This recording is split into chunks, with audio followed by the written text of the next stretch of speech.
Shalom, malipayong adlaw sa tanan and welcome to another moment in the Bible.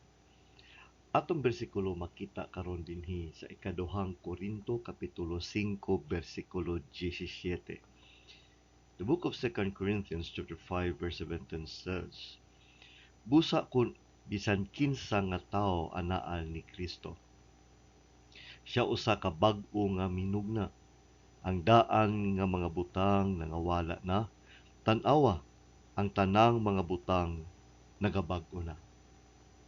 Sa daghang panahon atong nabati na mura kita ginapos sa talikala sa atong kagahapon. Bisan unsaon nato pagtalikod niini, murag dili kita lung-an sa mga butang nga nangagi na. Oo, kitang tanan bunga sa atong kagahapon, mga kaigsuonan.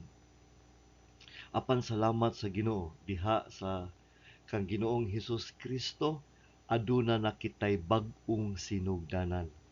Dili na kita gikinahanglan pa nga ginapos sa atong madulom nga kagahapon. Diha sa atong Ginoo ang mga karaang butang nawala na. Bag-o na kita diha kaniya.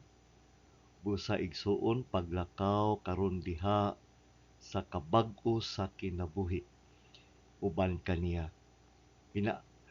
Pagkinabuhi diha sa kagawasan gikan sa sala, kahadlok ug kabalaka uban sa Dios.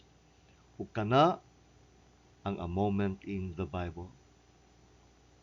God bless.